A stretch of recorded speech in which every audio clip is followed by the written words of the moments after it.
Senhores, boa noite. A Câmara Municipal de Três Corações e o presidente desta casa, vereador Helder da Fonseca Reis, tem a honra de realizar esta reunião técnica para discutir propostas de políticas públicas sobre álcool e drogas. Convidamos, então, para compor a mesa, o presidente desta casa, Dr. Helder da Fonseca Reis.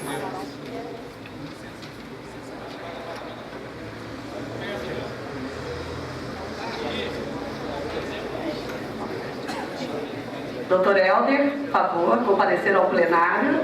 Dr. Helder, que é o idealizador dessa reunião técnica em que estamos reunidos para discutir políticas públicas sobre álcool e drogas.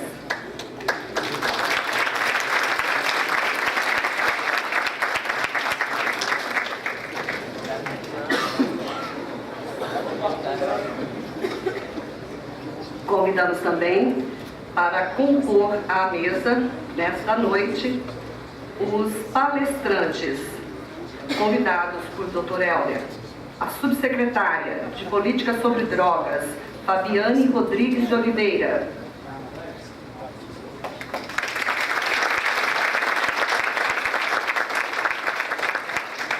a superintendente de Integração de Política sobre Droga, Flávia Assunção Diniz de Moraes,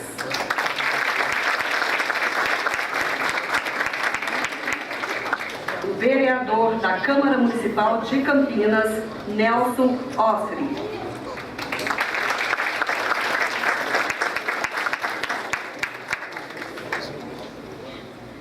convidamos para compor a extensão dessa mesa, também em local de destaque neste plenário, os vereadores Éder Augusto Costa,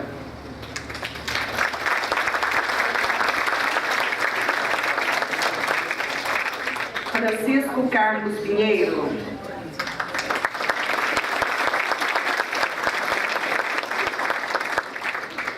o ex-vereador José Moura da Fonseca Reis,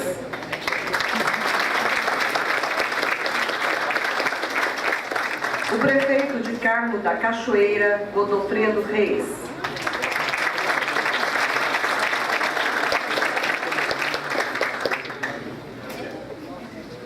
o prefeito de Ijaci, Fabiano Moretti,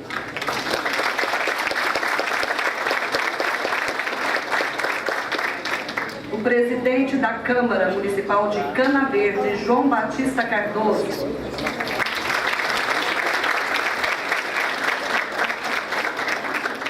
o vice-prefeito de Cana Verde, José Eustáquio Barbosa Freire, o vereador de Luminárias, Rodrigo Carvalho de Paula,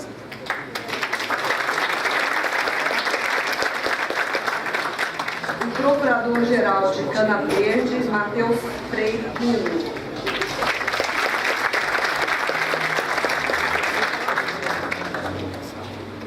ainda, para compor a extensão dessa mesa nesta noite, convidamos delegado de tóxico e entorpecente, Dr. Alisson Felipe Procópio Ceteville,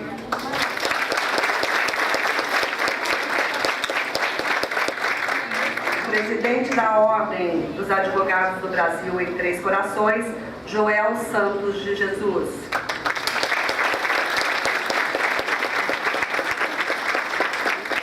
representando o comandante da Polícia Militar, Tenente Coronel José Eufrásio Barreto, o terceiro sargento Adriano Pintulino,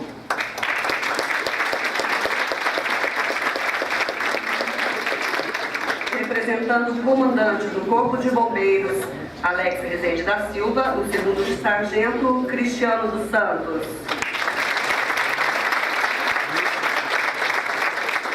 o presidente do Conselho Municipal de Segurança Pública, Coronel Paulo Valério,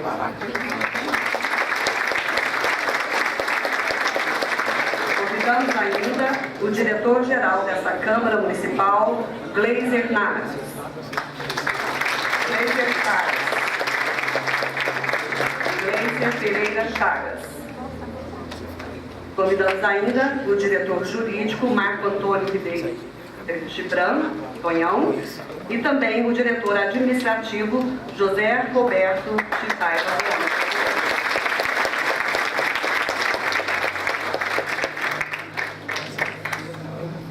Gostaríamos de anunciar a presença das pessoas que estão prestigiando esse evento, o presidente, representando o presidente da Casa Lar Abrigo, Fabiano Jerônimo, o presidente do Projeto Vida, Luiz Carlos de Andrade, presidente da Comunidade Terapêutica Ágape, Sueli Xavier das Flores, Evaldo José da Silva, diretor Desbravadores, Embaixadores do Rei, Capitão Luiz Antônio Valim, da Associação dos Militares da Reserva, Luciana Floriano Brasil Ribeiro, do CAPES AD, Evelyn Andrade de Lima, investigadora da Polícia Civil, Rodrigo Santos Cardoso, investigador da Polícia Civil de Três Corações, representando o presidente do Laranjo da Guarda, Emerson Sebastião, Karina Awad da Fonseca Reis, representando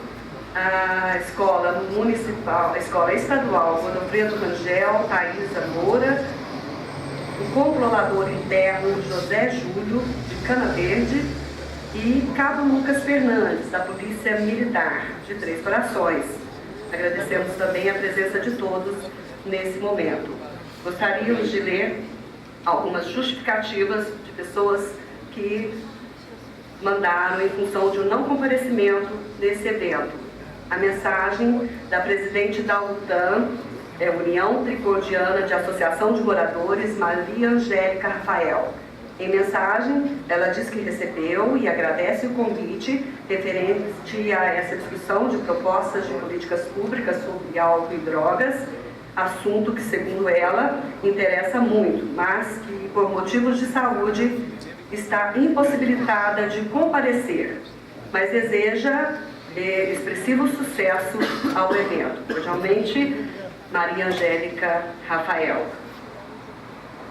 Do gabinete de Ana Paula Siqueira, a deputada estadual, também passou uma mensagem parabenizando o senhor presidente Hélder da Fonseca Reis e todos os demais parlamentares dessa Casa Legislativa pela nobre iniciativa de pautar uma reunião técnica como essa, com o tema de políticas públicas sobre álcool e drogas.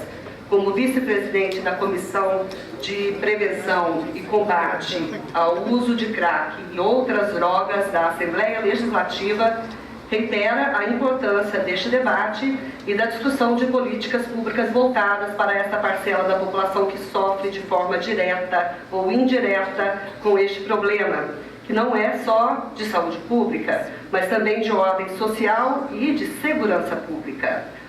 Segundo a deputada estadual, se honra o convite de participar do debate, mas infelizmente não poderia comparecer, não pode comparecer, em função de compromissos pré-agendados na Assembleia Legislativa em Belo Horizonte. E ainda da Secretaria Municipal de Saúde de Três Pontas, também agradecendo ao presidente dessa casa, Dr. Hélder, o não comparecimento da doutora Tereza Cristina Rabelo Correia, secretária municipal de Três Pontas, também desejando sucesso ao evento. Neste momento, com a participação do nosso querido amigo Tio Du, que é professor na FADIVA e intérprete de Libras, vamos ouvir juntos e cantar o hino nacional.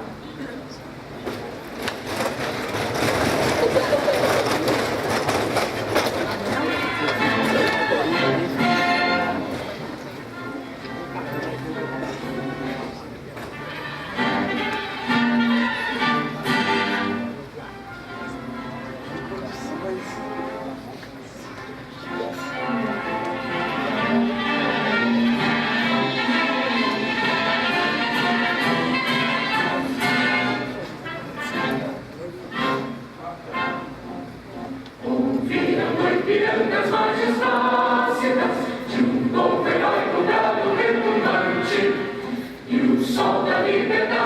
raios fúlgidos brilhou do céu da pátria nesse instante. Se o pregou dessa igualdade, conseguimos conquistar com braço forte. Em teu seio, ó liberdade, desafio o nosso peito à própria morte.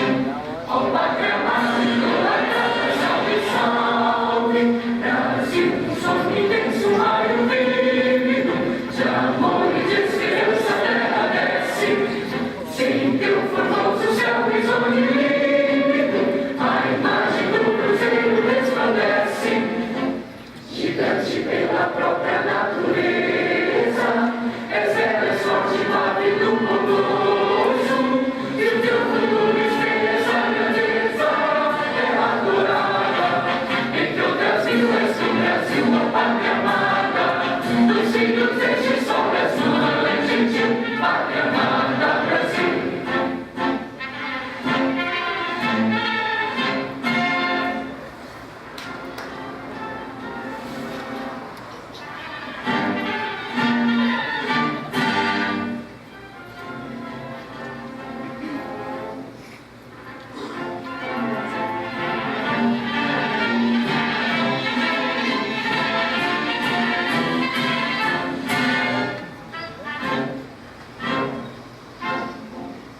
Deitado eternamente nesse esplêndido, ao som do mar e à luz do céu profundo, fulguras obras de um florão na América, iluminado ao sol do novo mundo.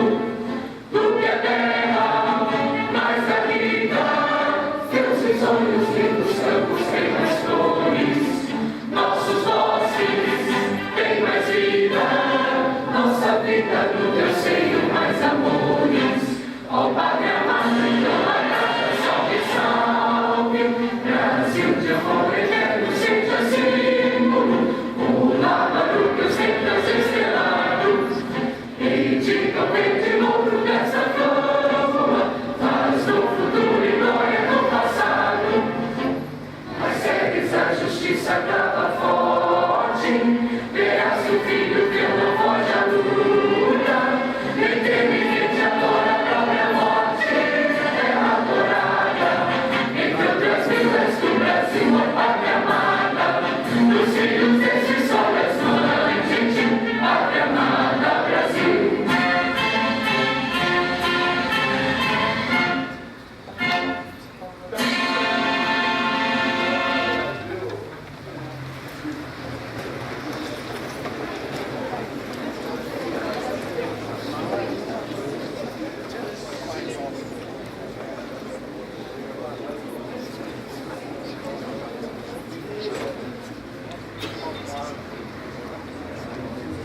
Anunciamos também a presença do coordenador diocesano de pastoral, padre Jean Paul Hansen, representando o bispo diocesano da campanha, Dom Pedro Cunha Cruz. Anunciamos também a presença de Luísa Marilac de Oliveira Antônio, psicóloga do CAPS AD, e também auxiliar administrativo do CAPS AD, Milton de Souza. Hoje, a Câmara Municipal e a presidência dessa casa convidaram algumas autoridades para expor informações a fim de subsidiar os debates que poderão ajudar na construção de políticas públicas sobre álcool e drogas. Para conhecimento de todos, para essa reunião técnica, as pessoas que foram convidadas terão no máximo de até 20 minutos cada uma para a sua exposição. E ao final da fala de todos, serão abertas perguntas da plateia. As perguntas já podem ser feitas por escrito e entregue aos servidores posicionados para esse fim, Modesto e Alexandre. Quem não pegou o formulário que previamente estava na recepção com as perguntas, para se fazer as perguntas, é só dar um sinal para os nossos colaboradores que eles chegam até vocês para entregar o formulário e fazer a pergunta durante esta reunião. E depois é só sinalizar também com a mão para que os servidores possam recolher essas perguntas e entregar ao nosso presidente para que sejam entregues as perguntas aos debatedores. Neste momento, então, vamos passar a palavra para o presidente da Câmara, Dr. Helder da Fonseca Reis, que fará a abertura oficial dessa reunião técnica.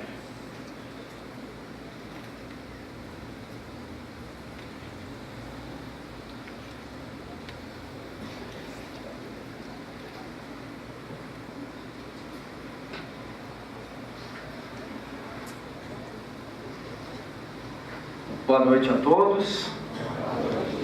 Boa noite, gente. Boa noite. Uma honra recebê-los aqui, todos os presentes, nessa brilhantada noite. Convido todos os presentes e enalteço todas as autoridades para que discutamos hoje política pública com P maiúsculo. Autoridades renomadas presentemente relevantes no assunto. Uma honra para a cidade de Três Corações sediar um evento sul-mineiro com tantos representantes públicos para que possamos alavancar a prevenção, o tratamento, a reinserção social do drogadio, das pessoas menos favorecidas, daqueles que tanto sofrem com álcool e drogas. Agradeço maciçamente a presença de todas as mães, que são aquelas as que mais sofrem com o alcoolismo e com as drogas. A mãe que fica a noite toda na Bíblia, a mãe que chora o seu filho que não chega, a mãe que pede o clamor das autoridades, a mãe celestial que nos protege e faz com que essa esperança no sentido de esperançar e não no sentido de esperar.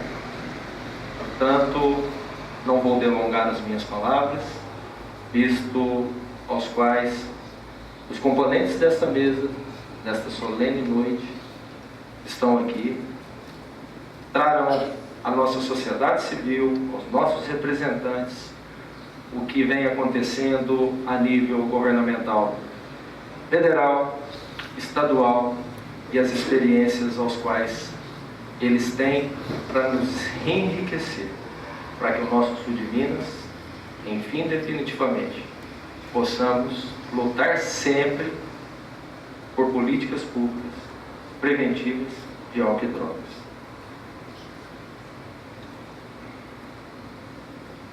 Portanto, eu passo a palavra às pessoas que terão direito à exposição de até 20 minutos.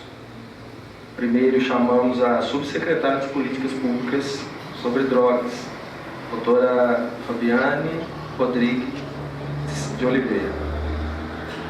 Superintendente de Integração de Políticas Públicas sobre Droga, Flávia Assunção Diniz Moraes. Meu amigo pessoal, muito obrigado pela presença, vereador Nelson Roseri, um vereador que faz esse trabalho de políticas públicas por uma cidade de 1,5 milhão de habitantes. Fui muitíssimo recebido pelo vereador Nelson na cidade de Campinas, ligado também ao Padre Haroldo Ram, uma instituição muito significativa, ao qual eu tive a honra, né, Nelson? Eu tive a honra também de estudar com o Padre Haroldo, completando 100 anos em comemoração, mais de 66 anos dedicados à dependência química. Nelson, especialista pela Federal de São Paulo, pela 8ª turma, eu depois fiz pela 9ª turma, jurista, e tem aqui para poder nos trazer várias circunstâncias. Por favor, secretária, a palavra. Muito obrigado.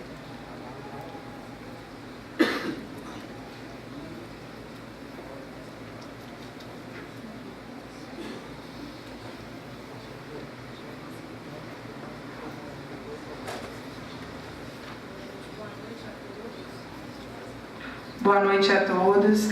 É uma honra estar no município, representando o governo do estado e fazendo cumprir o nosso maior objetivo, que é capilarizar as políticas sobre drogas, estar de fato onde elas precisam acontecer, que é no território, no município, onde as pessoas demandam os serviços. Então, para nós é motivo de grande honra a presença aqui hoje.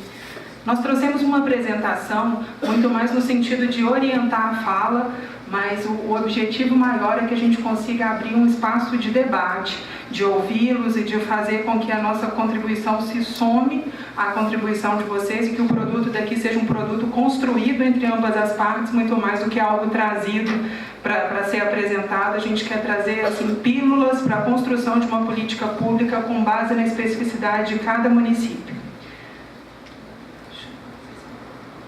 Vou me virar aqui.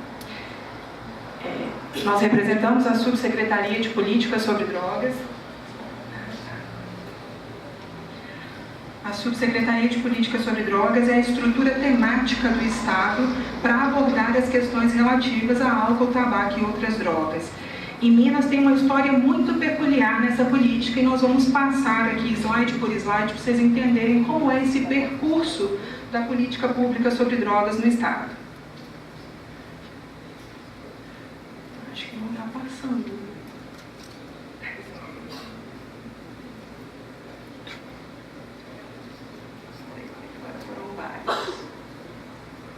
Pronto. Como que a gente começa? Vamos levantar para ficar melhor. A política pública sobre drogas no Brasil, ela já vem desde os seus primórdios com abordagens em diferentes segmentos. Então, em termos institucionais, ela nasce vinculada ao Gabinete de Segurança Institucional, uma estrutura que estava na época, não continua ainda, diretamente vinculado ao Gabinete da Presidência da República. Então, as discussões da política sobre drogas nascem num ambiente de defesa nacional, mas também com vertentes do Ministério da Justiça, Ministério da Saúde e com o Conselho Nacional de Política sobre Drogas. A estrutura do Conselho é, inclusive, anterior à instituição da SENAD, Secretaria Nacional de Política sobre Drogas. A Secretaria foi instituída em 98 e o Conselho é anterior a ela. Por que a gente trouxe essa marca aqui, de que a gente tem diferentes inserções da política sobre drogas, num ponto de vista de defesa, de justiça, de saúde, de controle social? Exatamente para marcar que a gente tem diferentes perspectivas para uma abordagem que de fato é múltipla, que precisa de todos os olhares para que a gente alcance esse objeto que é complexo, que a gente não tem uma solução fácil e única, Então a gente marca aqui. As políticas públicas para o enfrentamento das drogas devem abranger estratégias relativas à segurança pública, saúde, desenvolvimento social, educação, e aqui a gente poderia se estender esporte, cultura, juventude e tantas outras searas, tantas políticas setoriais que fazem frente à questão das drogas e que precisam estar correlacionadas na proposta de uma política pública efetiva. Fazer essa intersetorialidade acontecer não é tarefa fácil. Quantos aqui trabalham com políticas públicas? Só para eu ter uma noção.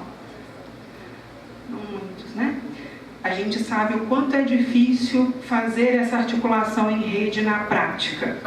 De forma retórica, quando a gente vem para os discursos falar que a política precisa ser intersetorial, isso é mais fácil. Mas no dia a dia, transformar uma política pública, de fato, numa ação intersetorial não é fácil.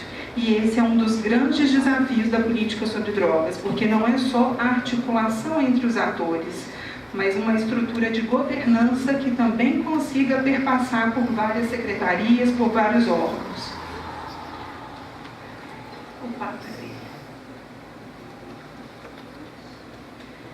Um outro marco, em 2003, o Ministério da Saúde estabelece uma política de atenção integral aos usuários de álcool e outras drogas, reconhecendo uma lacuna do SUS no enfrentamento dessa questão e também reconhecendo, por conseguinte, a ação de organizações não governamentais que já atuam historicamente. Nós temos o exemplo das comunidades terapêuticas, de outras organizações de sociedade civil que atuam. Então, paralelamente à ação do Estado, nós temos também a mobilização da sociedade civil. E aí, o que a gente queria marcar? A história da Subsecretaria de Políticas sobre Drogas, que é a nossa estrutura temática do governo do Estado, ela acontece par e passo com o desenvolvimento das políticas nacionais sobre drogas e com a história mineira das políticas sobre drogas. E aí vocês vão entender esse percurso. Em 2003, é criada a Subsecretaria de Políticas sobre Drogas. a primeira estrutura temática em nível estadual com status de subsecretaria do país. Então, Minas já desponta com pioneirismo na abordagem do tema das políticas sobre drogas. Antes de 2003, a gente já tem uma estrutura funcionando, ela não está aqui nessa linha do tempo, mas o nosso Conselho Estadual de Políticas sobre Drogas, ele já tem 35 anos. Ele é de 1983, acredito também que, se não o mais antigo, um dos mais antigos do país. Depois disso, a gente tem, em 1997, a instituição do Fundo Estadual de Prevenção ao Uso de Drogas. Então, antes mesmo que a gente tivesse uma estrutura orgânica definida dentro do Estado, já existia uma atuação do Estado em políticas sobre drogas com o protagonismo da sociedade civil e do controle social. Mas, em 2003, com o professor Elias Murat, se funda a Subsecretaria de Políticas sobre Drogas, vinculada nesse momento à Secretaria de Estado, Secretaria de Estado de Desenvolvimento Social e Esportes. E aí eu queria convidá-los para passar aqui agora por uma série de vinculações dessa subsecretaria. Em 2004, é criado o Centro de Atenção e Acolhimento SOS Drogas, uma estrutura que compõe o Centro de Referência Estadual em Álcool e Outras Drogas, que é pioneiro e que também foi modelo para várias outras estruturas semelhantes no país. Em 2007, essa estrutura sai do desenvolvimento social e se vincula à Secretaria de Estado de Esportes. Em 2011, ela se vincula novamente à Secretaria de Estado de Defesa Social. Em 2013, ela retorna para a Secretaria de Estado de Esportes. Em 2014, ela retorna para a Secretaria de Estado de Defesa Social. E em 2016, ela se vincula à Secretaria de Estado de Segurança. Vocês cansaram de ver esse percurso? Imagina para quem viveu todas essas transições. E nós colocamos aqui exatamente para problematizar isso. Nós temos aqui quantas vinculações? 1, 2, 3, 4, 5, 6 vinculações ao longo dos 15 anos de existência da subsecretaria. E aí o questionamento é o seguinte: nós estamos falando de uma política pública complexa, né? E políticas públicas devem ser a expressão genuína do interesse geral da sociedade, pressupõe uma demanda social claramente consolidada, né? Essa demanda social é muito clara. Se os governos têm alguma dúvida sobre isso, a população sabe o que ela espera de uma política pública sobre drogas. Ela deve ser enfrentada de forma efetiva pelas instituições formuladoras e solucionadas à luz do consenso entre os atores sociais a partir de um fluxo de informações. E política pública não se faz da noite para o dia, não se faz sem diagnóstico, não se faz sem avaliação, sem a formulação de agendas, sem processos de tomada de decisão, sem um tempo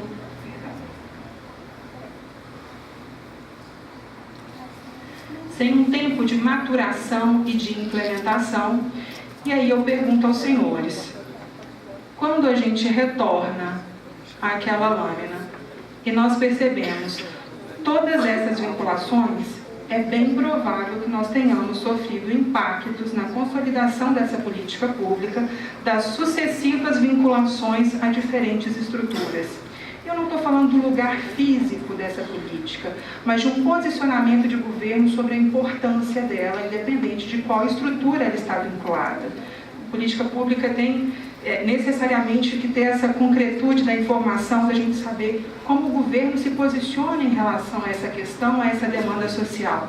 Quando a gente passa aqui por diversas secretarias, e aqui numa análise técnica mesmo, como especialista da área, é notório que a gente sofre impactos da implementação da política sobre drogas de todos esses períodos de vinculações a diferentes órgãos, né? A institucionalidade dessa política fica comprometida.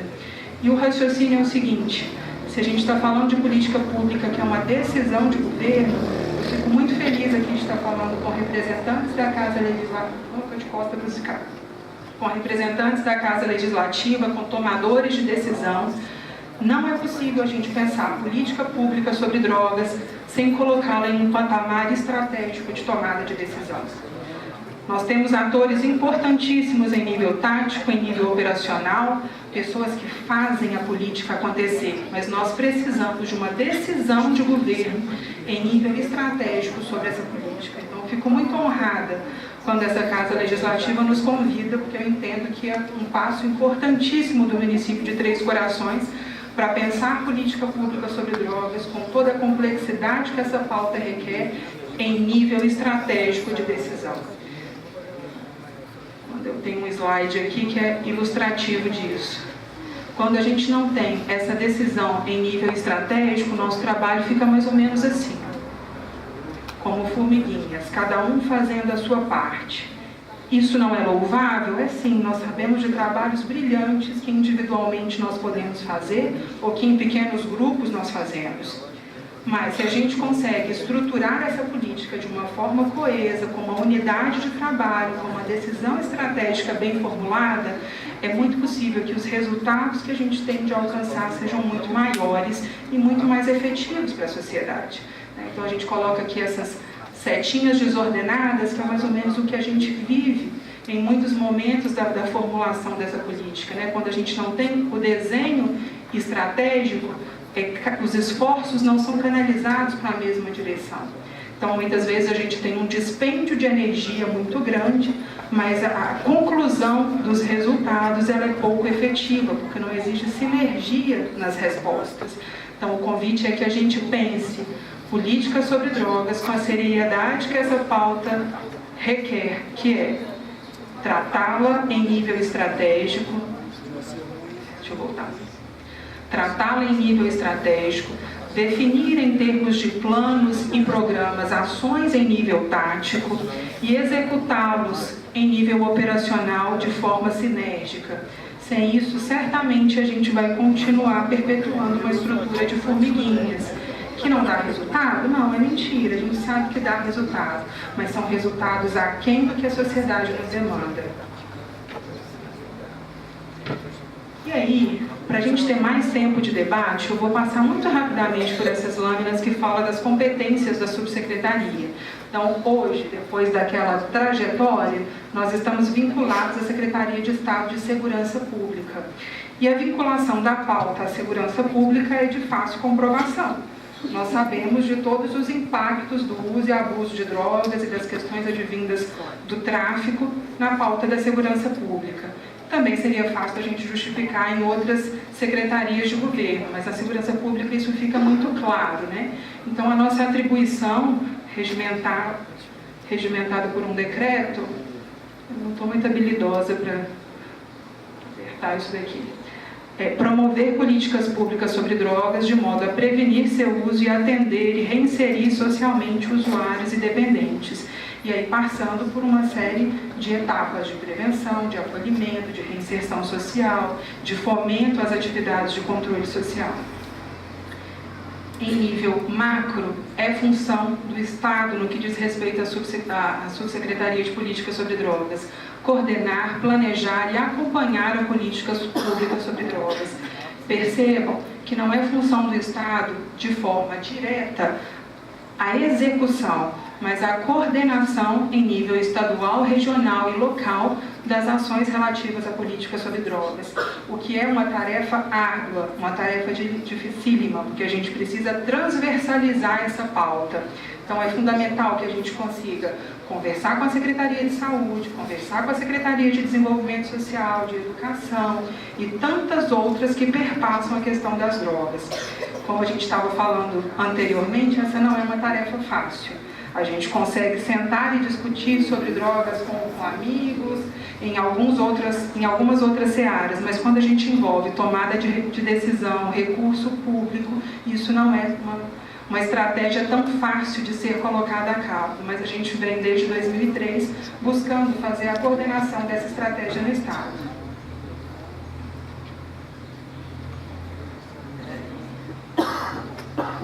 E quais são os pilares? Prevenção, acolhimento, reinserção social e a descentralização das ações. Por ser uma estrutura coordenadora e não uma estrutura de execução direta, descentralizar suas ações é o grande objetivo das ações do Estado, sejam as ações que são executadas em parceria com a Secretaria de Saúde, as ações próprias de segurança pública e as ações com a educação.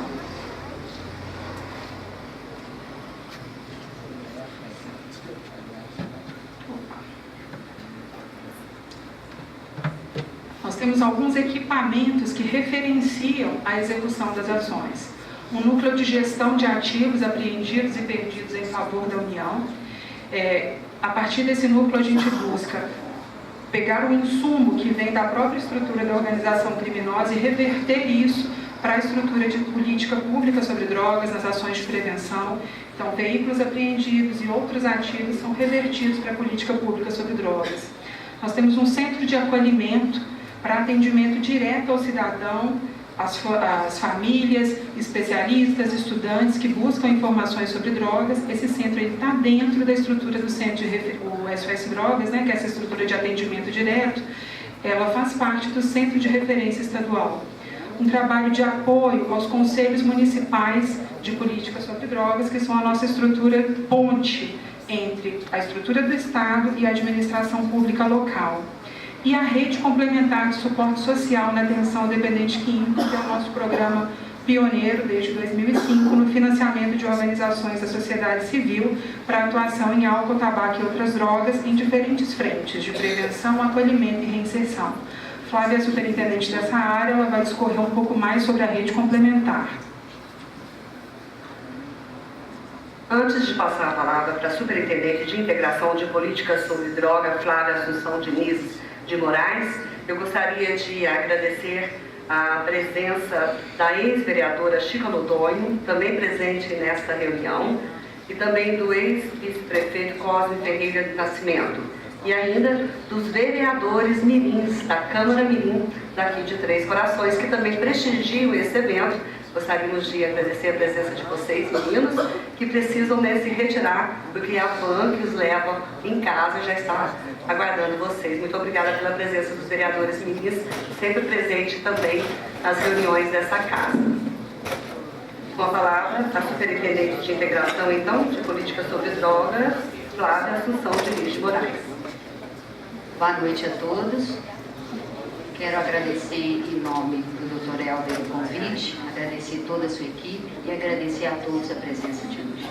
Dando continuidade à palestra sobre a Subsecretaria de Política de Drogas, Políticas sobre Drogas, realizada pela Fabiane, eu falo que eu fiquei com uma parte boa, que são os nossos resultados. Que diante desse caos todo que a Fabiane mostrou, das nossas indas e vindas, graças a Deus, tem uma equipe aguerrida, uma equipe que ama o que faz e que dá e traz bons resultados.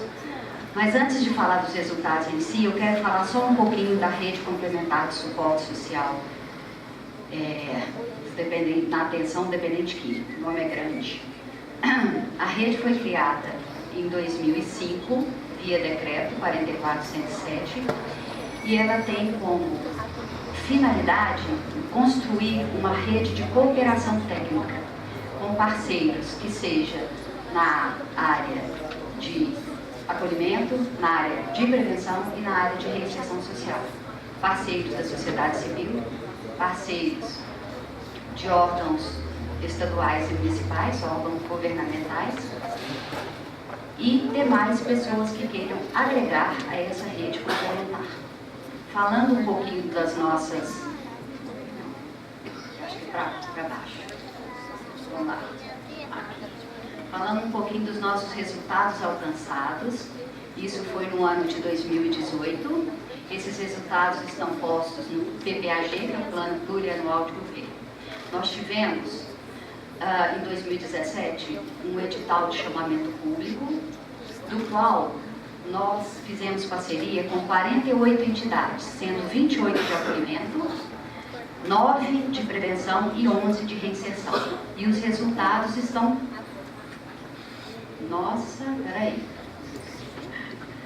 É igual assim, Fabiana, nós temos que fazer um curso. Peraí. Não volta. Para onde? Vai lá, amiga.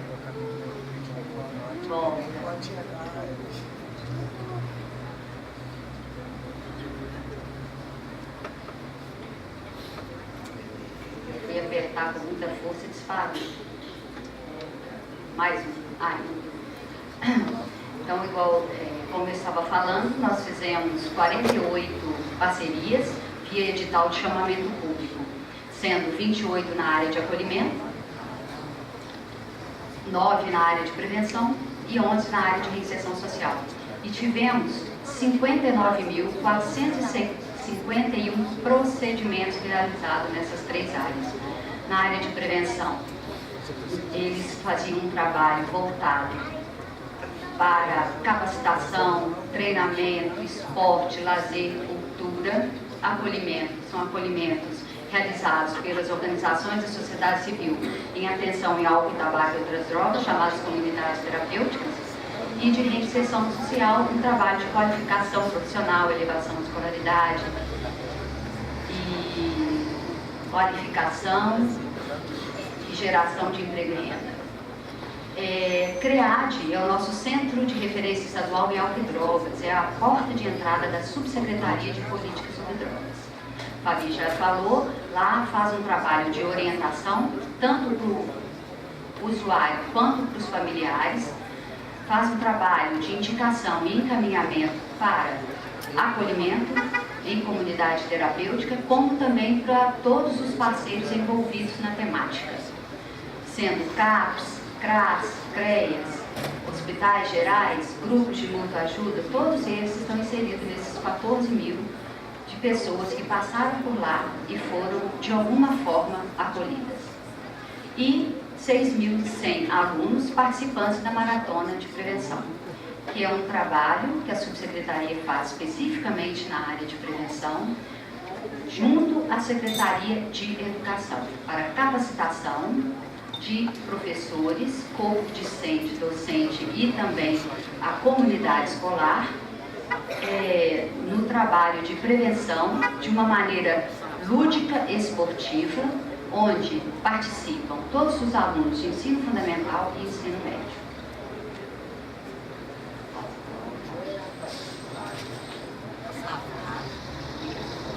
A subsecretaria possui o Núcleo de Gestão de Ativos, Apreendidos e Perdidos em Favor da União. É um núcleo que faz um trabalho de doação e cessão de veículos para todos esses parceiros que eu acabei de citar, inclusive para a Polícia Civil, Polícia Militar, Tribunal de Justiça, dentre outros. Nós fizemos, então, no ano de 2019, 72 processos de doação de veículos para as forças de segurança pública. A rede complementar, essa que faz a atenção tanto de prevenção, reinserção e acolhimento, 23.620 procedimentos. E esse é somente nos 3 primeiros meses do ano de 2019, de janeiro a março. Então nós fizemos acolhimentos em caráter de residencial transitório, que são as comunidades terapêuticas, prevenção e reinserção social. CREAD, nesses 3 meses, fez 2.324 pessoas atendidas, procedimentos e pessoas atendidas no sentido de acolher, fazer uma triagem de risco, quer dizer, receber a pessoa, fazer uma entrevista, perceber qual que é o caso dela, fazer o levantamento de perfil e encaminhá-la de acordo com cada caso. Fóruns de debates acontecem também no CREAD, praticamente o que a gente faz aqui. Tem uma explanação depois, perguntas e respostas, em diversas áreas. Cinema comentado é um trabalho mais voltado para a juventude e que é escolhido um tema, um filme e que depois comenta-se e traz para o cotidiano aquela informação de acordo com o filme escolhido. Grupos de mútua ajuda, nós temos grupos que o próprio CREAD oferta através de seus profissionais, que lá tem psicólogo, assistente social e terapeutas ocupacionais, que fazem um trabalho com famílias e usuários de drogas. e atividades de educação preventiva. Foram 494 beneficiados em rodas de conversa, que é uma inclusão que este processo, essa ação, é uma inclusão da Semana Estadual de Prevenção no calendário da educação. Nós estamos fazendo uma parceria direta com a Secretaria de Educação, via termo de cooperação técnica, e essas atividades vão ser inclusas no calendário escolar. Atividades com 3.600 escolas nos nossos 852 municípios, porque tem um município que não tem escola estadual. Então, é um trabalho árduo da nossa equipe, apesar dessas indas e vindas, mas, como os senhores estão vendo, graças a Deus nós temos bons resultados, porque também nós temos bons parceiros. O PROERD foi um dos primeiros parceiros em relação à prevenção às drogas e as comunidades terapêuticas em relação ao apoio mútuo.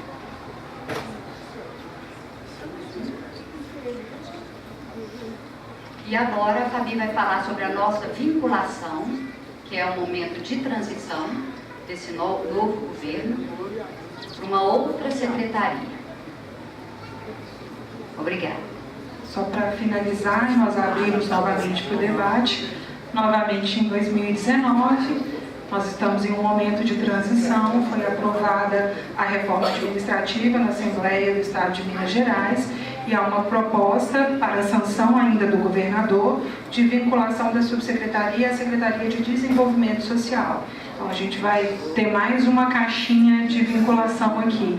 E o nosso apelo técnico é que mais uma transição não impacte negativamente no desenvolvimento da política pública. Como nós vimos, a política pública ela tem um ciclo e o nosso desejo é que a transição ocorra sem que existam prejuízos maiores a essa execução, já que existe um clamor social, uma demanda social que não pode ser negada, que é urgente, que exige respostas do poder público.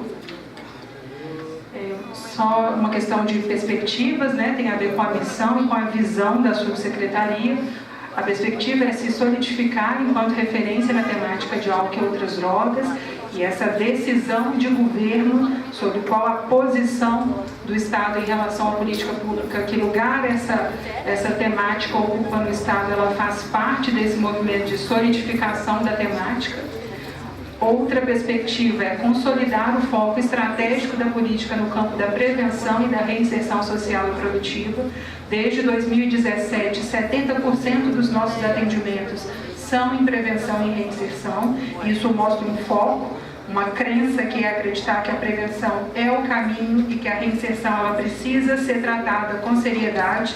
Não adianta que nós tenhamos políticas de acolhimento e de atendimento sólidas se nós não tivermos política de prevenção e política de reinserção social e produtiva. Outra questão, outra perspectiva é potencializar as ações de gestão de ativos para que a gente tenha todos os recursos advindos da estrutura do tráfico voltados para a execução de políticas públicas sobre drogas, conseguir fazer com que esse recurso chegue aos municípios. Nós sabemos que esse ativo ele é muito grande, muito mais até do que a captação do bem, mas a atuação em lavagem de dinheiro, que gera uma receita muito grande, e essa receita precisa capitalizar a política sobre drogas. O fomento às ações de controle social, que é o apoio aos comadres dos municípios, que realizam um trabalho de excelência e que precisam também do suporte do Estado nesse campo.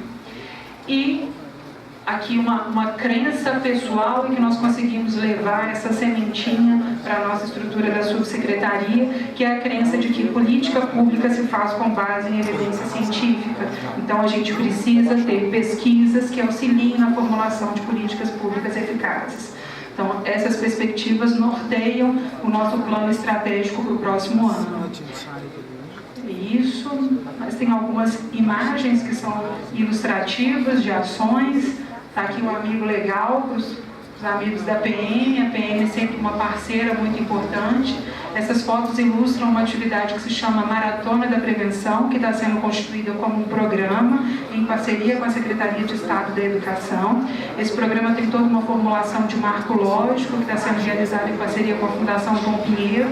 Então é uma atuação com a comunidade escolar, pensando em 3 públicos prioritários: a formação dos educadores e da comunidade escolar como um todo, que extrapola o professorado, né? Aqui nós estamos falando de coordenadores, de cantineiras, da pessoa que trabalha na biblioteca, de todo mundo que está envolvido na rotina escolar.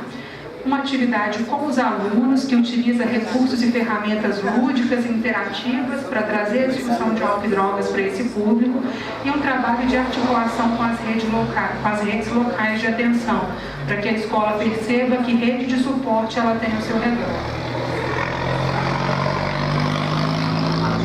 Trabalhos de participação em audiências públicas, parcerias com blitz educativas, e aqui tem uma série de outras fotos de parceiros, mas no sentido de ilustrar mesmo, atividades de capacitação profissional, que também são desenvolvidas em parceria com a rede local, então egressos de processos de reabilitação, seja de instituições de acolhimento ou de CAPs, de CRAS, que passam por algum tipo de reabilitação, são encaminhados para trabalhos de geração de emprego e renda, e atividades preventivas de ordens diversas, vinculadas ao esporte, à música, teatro e várias outras. Então esse é um extrato da nossa atuação, mas o que eu gostaria de deixar aqui é uma reflexão sobre a posição que o governo precisa definir em relação à política pública sobre drogas. E este é o lugar para que a gente discuta isso. A Casa Legislativa é o lugar para que essa decisão seja tomada, né?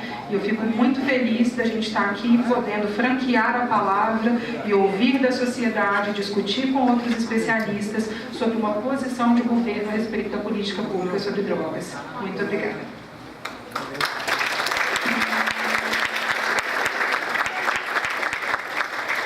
Vamos ouvir agora, então, para também explanar sobre o assunto, o vereador em Campinas, Nelson Oxford. Primeiramente, boa noite a todos. Quero agradecer o convite, né, participando dessa discussão de propostas de políticas públicas sobre álcool e outras drogas.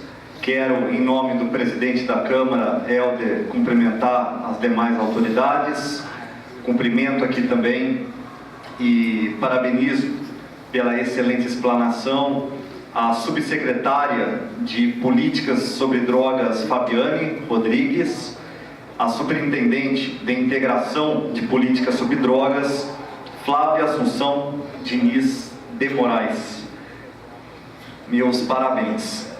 Eu vou usar um linguajar muito tranquilo, não vou usar linguajar clínico, linguajar jurídico. Tenho uma forma de trabalhar esse assunto muito mais voltada para a linguagem universal, onde todos possam entender.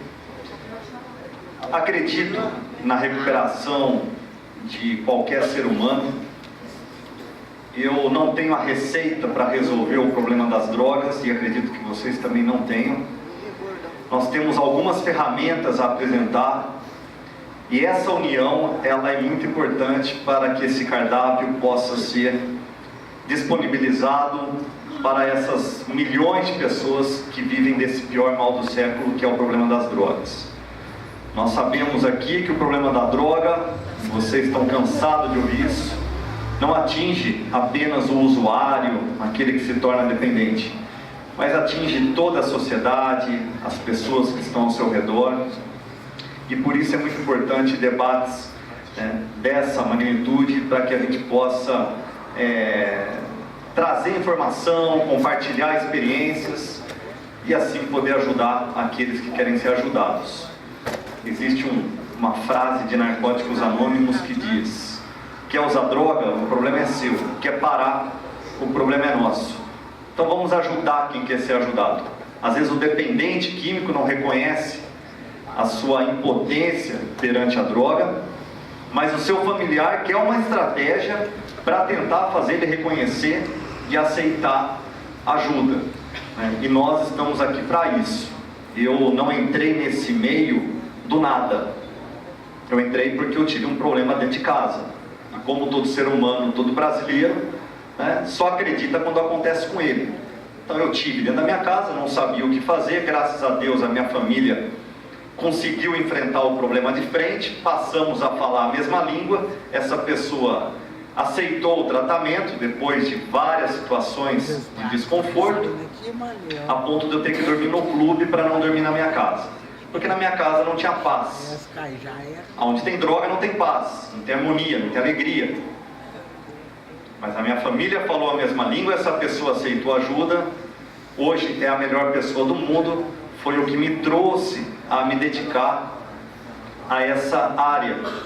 Por isso fui fazer especialização em dependência química, mas antes disso, no dia 22 de abril de 2005, apadrinhado pelo Padre Haroldo, que é referência mundial, quando o vereador Helder falou 100 anos, né? Não é 100 anos do Instituto Padre Haroldo, é 100 anos de idade do Padre Haroldo.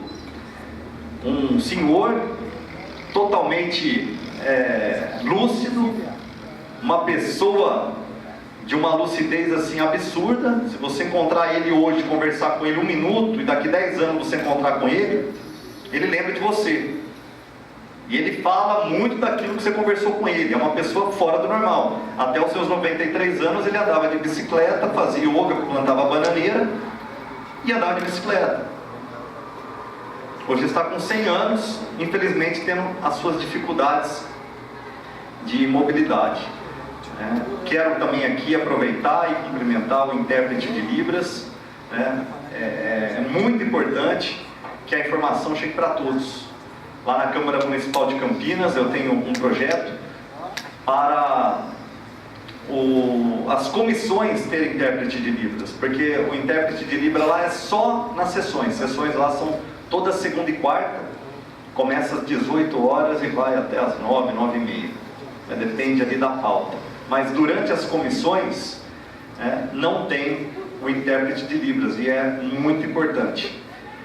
A mensagem que eu quero deixar para vocês aqui é de uma política pública do Estado de São Paulo, onde eu tive a felicidade de participar e ser o primeiro coordenador, podendo assim fazer de Campinas uma cidade de referência nacional.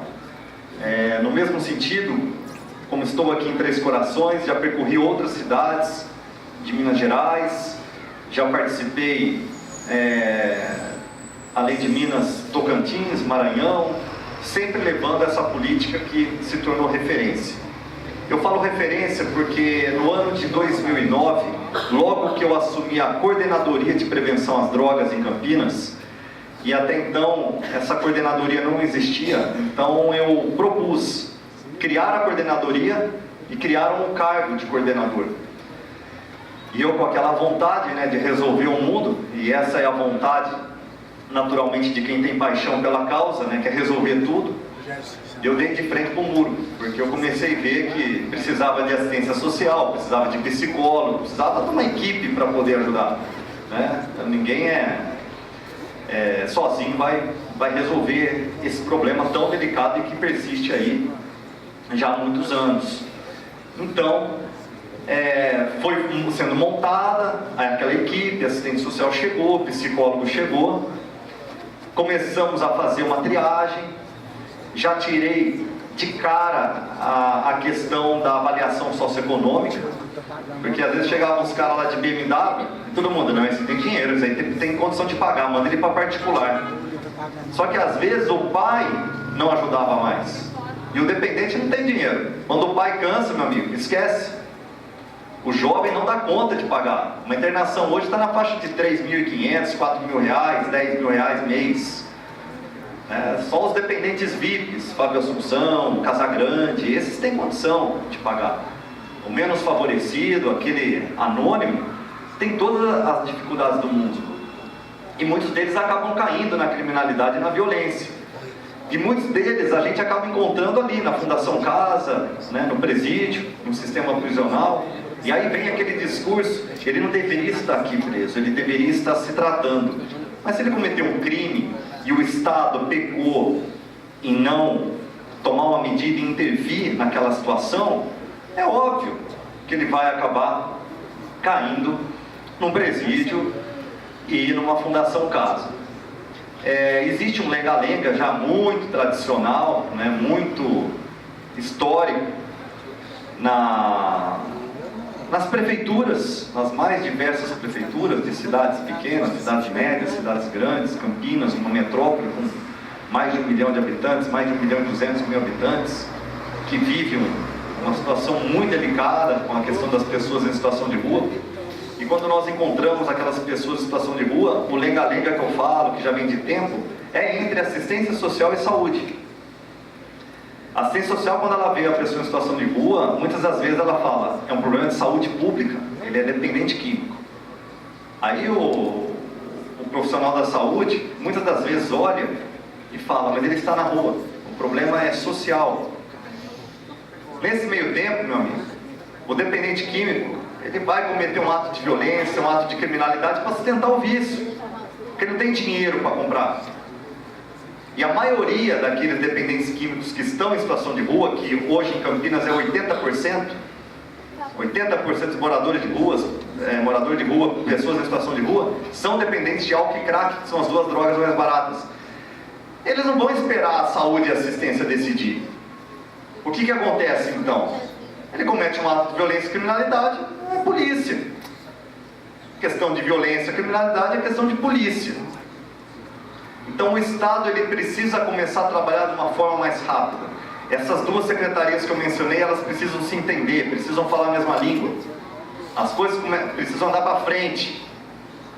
Tem que parar essa questão de ideologia partidária, ideologia política. Ah, porque ele é PT, porque ele é esquerda, porque ele é direita. Isso tem que ser para frente. Você tem que pensar no próximo. É vida, nós estamos falando de vida. Não interessa se ele está em situação de rua, não interessa se ele chegou de BMW, não interessa se ele chegou num carro sem porta, não interessa que ele quer ser ajudado. E o poder público e o servidor tem que servir, tem que ajudar. Quem paga o salário do vereador, quem paga o salário do prefeito, é o povo. Então, o político nada mais é, o servidor público nada mais é, empregado do povo. Então tem que parar esse lenga-lenga e começar a andar para frente. E Campinas passa por isso, acredito que outras cidades também passam aqui no estado de Minas Gerais. Né? Então esse lenga-lenga cansa. Eu ouvi aqui no início que tem uma pessoa do CAPS, né? Quem que é a pessoa do CAPS? Parabéns. O CAPS é um excelente serviço. Trabalha muito, né, a questão da redução de danos, é o Centro Psicossocial. O daqui é AD? Legal. Álcool e drogas. É muito importante. São ferramentas que precisam estar no cardápio. Chega um dependente agora para mim e fala, Nelson, eu preciso de ajuda. Dá para me ajudar? Eu tenho que chegar para ele e falar assim, não sei. Você tem que ter 1% de vontade de querer parar. Você quer? Tem isso aqui, ó. Tem CAPS AD, tem Padre Haroldo, tem a comunidade Vida, tem a comunidade Alegria, tem a comunidade sei lá o que, tem amarelinha, tem futebol, tem vôlei, basquete. O que você quer? Ah, eu quero tentar o basquete. Então vai tentar o basquete. Parou de usar, meu amigo, por conta do basquete? Parabéns pro basquete. Conseguiu parar porque foi no CAPS AD? Parabéns pro CAPS AD. Então ele dependente químico, precisa se identificar. E o poder público tem que fazer isso. O assistente social, ele tem que atender aquela pessoa em situação de rua, e se a questão é saúde, provoque a saúde para que a saúde venha e atenda. Não fique esperando, né, a saúde chegar, a saúde não fica esperando a assistência social chegar. Quem chegar primeiro, tenta encaminhar e provoca aquele que é responsável. É assim que o funcionário tem que trabalhar para tentar convencer o dependente químico a aceitar ser ajudado. Essa coordenadoria, como eu mencionei, ela foi a segunda no Brasil. Coordenadoria de Prevenção às Drogas. Foi a segunda no Brasil. Em 2009 nós criamos. A primeira foi no Rio de Janeiro, a segunda em Campinas. E eu, o primeiro coordenador. Trabalhando daquele jeito, né, como estava na figura aqui, formiguinhas. Tinha muito voluntário que aparecia, queria ajudar, alunos da psicologia, alunos da assistência social. Até que um dia eu falei, nós precisamos de eu não sei como que funciona aqui em Minas. Aqui tem poupa-tempo? Como que é o AI? O que é o AI? Isso, mas é um serviço do quê? De tirar RG, aquela coisa toda? Lá em São Paulo, Campinas, é o poupa-tempo. Você faz tudo no mesmo local. Você tira o RG, a habilitação aqui, o CPF lá, a nota fiscal ali. Você regulamenta toda a sua questão de documentação no mesmo ambiente. E tudo rápido, isso chama poupa-tempo. Então eu pensei, nós precisamos ter aqui em Campinas o poupa-tempo, o UAI. Vou usar o nome pejorativo, eu sei que não é o nome correto, mas vou usar. Quero que vocês entendam, né? Não se sintam ofendidos, falar, você não pode chamar assim. Mas eu queria criar o poupa-tempo do drogado, o UAI do drogado. Resolve tudo no mesmo lugar. Chega dessa de ficar andando, vai no CAPS aqui, vai perambulando para esperar o exame ficar pronto lá, aí vai ali, depois vai ali e desistiu. É muito mais fácil usar droga do que procurar ajuda, porque ninguém para de usar droga porque deixou de gostar. Você para por algum motivo. Sua mulher está reclamando, o trabalho você está à beira de perder, é o casamento que está por um fio, é uma convulsão que você teve, uma overdose que você teve lá, a polícia te pegou, aí você começa, né? Se sentir incomodado e vai criar uma situação para parar. Por isso que muitos acabam recaindo. Porque se recaiu, é porque continua gostando. Certo? E a dependência, o nome já diz, dependente, depende daquilo, vive para aquilo, e dependência para mim é isso. Você depender, ser escravo daquela substância. Ah, mas eu uso só de final de semana. Você consegue ficar final de semana sem usar? Ah, não. Então você é dependente. Então eu vim com essa ideia maluca de criar esse poupa-tempo drogado. E aí todo mundo, não, pelo amor de Deus, vamos fazer um poupa-tempo, todo mundo vai virar um caldeirão, vai explodir aquilo. Imagina um monte de dependentes, tudo junto. Realmente caiu a ficha, eu vi que não dava. Mas dava para fazer algo mais rápido, que é ajudar da forma mais imediata possível, né, menos burocrática, vamos usar esse o termo, essa palavra, para tentar ajudar aquele que quer ser ajudado. Então foi quando surgiu a ideia do programa Recomeço, uma iniciativa do governo do estado, porém nós fizemos um piloto no ano de 2013, ainda como coordenador de política de drogas, nunca tinha sido vereador. Aí 12 pessoas, fizemos o piloto com 12 pessoas. Mas aonde nós iríamos tratar essas pessoas, sendo que só as particulares tomavam conta da cidade? Vamos tentar no Padre Haroldo um convênio. O Padre Haroldo estava com dificuldade financeira, porque mesmo quem tinha dinheiro não estava mais dando aquele amparo para o Instituto Padre Haroldo. Então nós fizemos uma conta, R$ 1.350 por dependente químico. Aí entrou aquela questão política, né? Daqueles que não aceitam comunidade terapêutica, que não aceitam o partido que criou o projeto, o programa, e começaram a falar, nossa, R$ 1.350 para quem usa crack? Que bolsa crack é essa que os caras criaram? Começaram a titular de bolsa crack, achando que o dependente chegava lá no Nelson, na coordenadoria, eu dava um cartão com R$ 1.350 para ele se tratar, e ele poderia usar esses R$ 1.350 na brinqueira que ele bem entendesse. Falei, não, meu amigo, jamais vou dar dinheiro na mão de um dependente químico e jamais vou dar dinheiro na mão da família do dependente. Então todo mundo é dependente, quem não quer R$ 1.350? Como que funciona? Biometria. O cartão é simbólico, só tem um número para não ter o nome, respeitando o anonimato, era um cartão com número. Então ele saía da Coordenadoria de Prevenção às Drogas, ia para o Instituto Padre Haroldo, com quem nós tínhamos o convênio, apresentava o cartão, já passava pela triagem do Instituto Padre Haroldo. Lá ele era atendido por uma psicóloga, uma assistente social, fazia toda a anamnese, falava, ele está apto, esse exame deu ok, esse daqui ele trouxe só o protocolo, mas ele já era inserido no programa, no tratamento, que é por até 6 meses. Lógico, podendo existir a prorrogação para aqueles que precisam mais, e aí a equipe avalia o motivo, se tem motivo ou não para continuar. Aqueles que têm um vínculo já rompido com a família, nós tentávamos fazer o vínculo novamente. Aqueles que têm o vínculo fragilizado, nós tentávamos novamente. Aquele que ainda permanecia com o vínculo, a gente pedia, implorava para a família participar daquele segundo domingo do mês, que é o dia de visita. Lá, 6 refeições por dia, toda a retaguarda. não é um tratamento medicamentoso na comunidade do Padre Haroldo. Tem um medicamento ou outro, uma questão de depressão, de ansiedade, né? Uma forma ali prescrita, um psiquiatra que até então, uma vez por mês, dá esse amparo, dá essa retaguarda do município. O próprio Capos AD, de longe, né, fazia alguns atendimentos, mas sempre focado na largoterapia, na espiritualidade. Independente de ser um padre, a questão não era ser católico, a questão era ter fé, acreditar em algo superior. Então isso era exigido, precisar acreditar em algo. Você acredita em alguma coisa? Não, não acredita em Deus, não tem problema. Você vai acreditar nesse copo aqui, ó. Esse aqui é o seu Deus. Não, mas vou acreditar num copo. Alguma coisa tem que acreditar, você não está acima do bem e do mal. Então nós colocávamos a questão da espiritualidade, da fé. Porque sem fé fica difícil você crescer, você melhorar, se amenizar uma situação, uma dor. Então as pessoas se apegavam. Lógico, a maioria acabava se tornando católico por conta do Padre Haroldo. O Padre Haroldo não tem paróquia, mas ele é um senhor de idade que parece pastor, parece padre. É um cara fora do normal. Eu até lembro de um episódio com ele que eu falei: padre, o senhor está com 90 e poucos anos, deixa eu te fazer uma pergunta.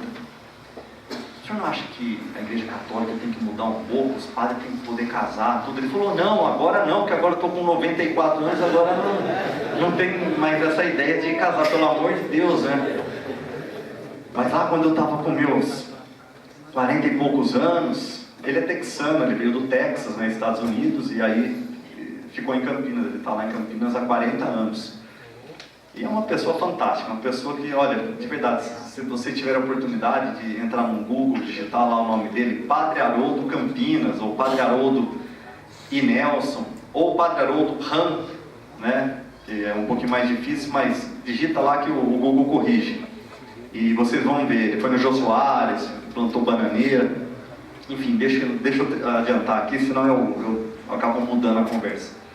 E aí o programa Recomeço deu certo. Essas pessoas começaram a pedir ajuda, a coisa começou a caminhar, e de 12 vagas nós explodimos aí para 110 vagas. 110 cartões. Como é rotativo, tem gente que recebe alta com 2 meses, 3, 4, 6, o outro com 9, às vezes precisa prorrogar, como eu já mencionei. Então começou a dar certo. E os resultados eram excelentes. De cada 10, 7 ficavam limpos. E na medida do possível, nós mantínhamos contato com essas pessoas. A coordenadoria. Então nós fazíamos festa de final de ano, né? Lotava o Salão Vermelho da Prefeitura de Campinas. E isso provocou uma avalanche de pessoas de outras cidades do estado de São Paulo a procurar por Campinas, porque só Campinas tinha um programa Recomeço que era do governo do estado. Então, como deu certo em Campinas, vinha gente de Osasco, vinha gente da capital, da própria capital, chegava em Campinas lá com o jornal na mão e falaram que aqui tem tratamento de graça. Eu falei: meu Deus do céu, o que eu vou fazer? Daí nós colocamos uma regrinha lá, errada, porém foi necessária, porque Campinas estava ficando tomada por pessoas. Em 3, 4 dias as vagas já estavam todas ocupadas, né? E as pessoas que não tinham lugar para ficar ficavam nas ruas. Então a rua começou a encher. Você tropeçava em corpos na Avenida Francisco Glicério. Quem que falou que morou em Campinas? Que torce para o Guarani, meu time, que é, no meu ponto de vista, é a pior droga que existe, né? É o Guarani, mas vai melhorar. A única droga que eu sou viciada chama-se Guarani. Amo Guarani. Não posso falar isso perto da minha esposa, que ela é ciumenta e ela briga muito comigo por conta do Guarani. Mas a Glicério ficou tomada por pessoas em situação de rua.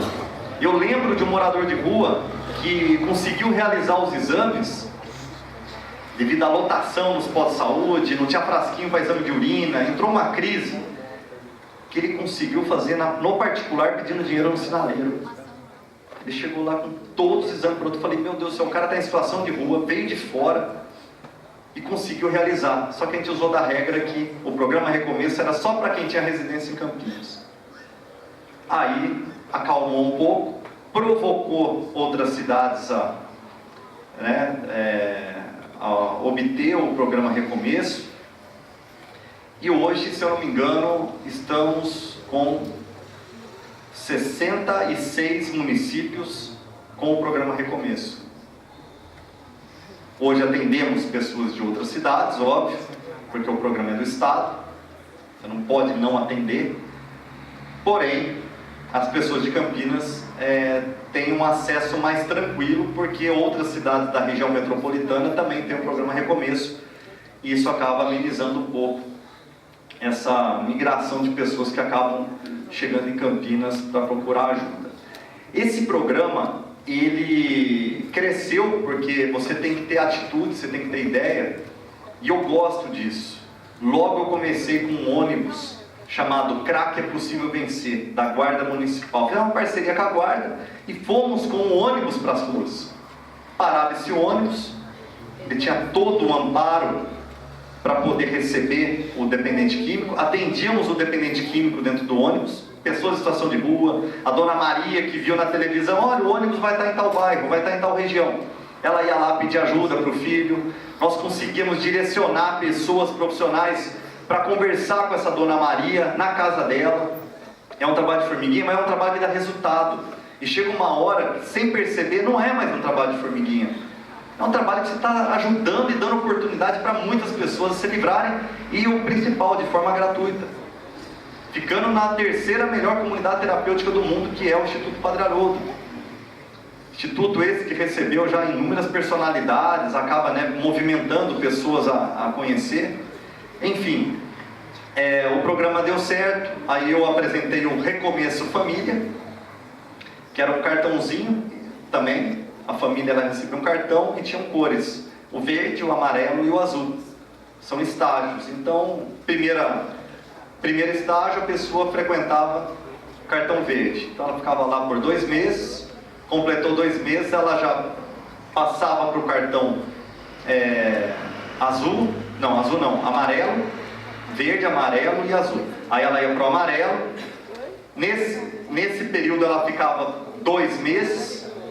No terceiro cartão, que é o azul, que é para finalizar, e lá ela permanece, mas ela finaliza as participações, ela recebia um curso gratuito para ser coordenadora de grupo de família no bairro dela. Então ela montava na escola, o grupo, ela montava no quintal da casa dela, na garagem da casa dela, e atendia aquelas pessoas do bairro. Aquelas mães que estavam tendo dificuldade em orientar o filho, em tentar educar. E a gente utiliza sempre de um princípio que chama pais e filhos não são iguais.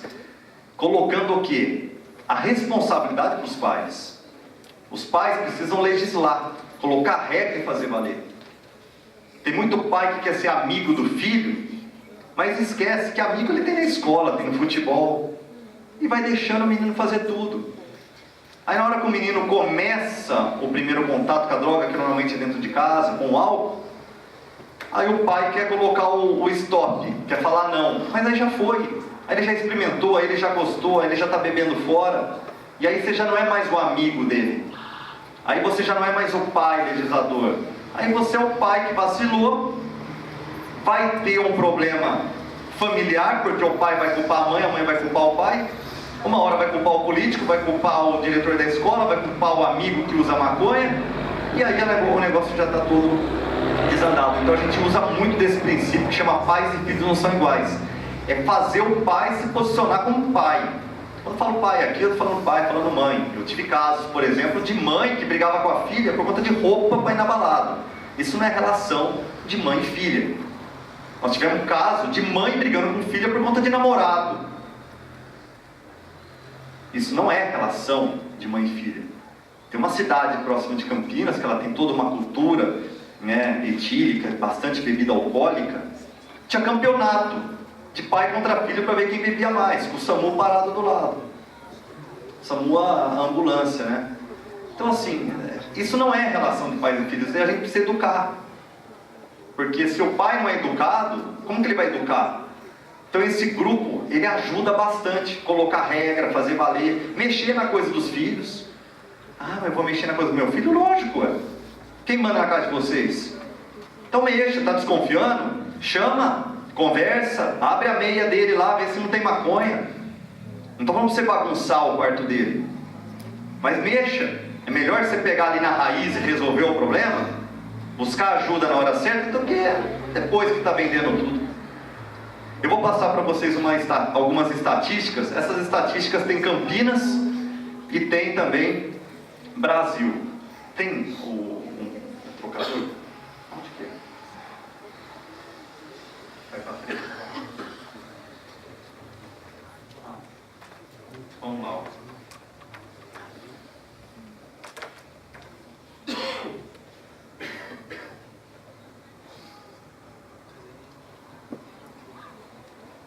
Aqui, estatísticas, né?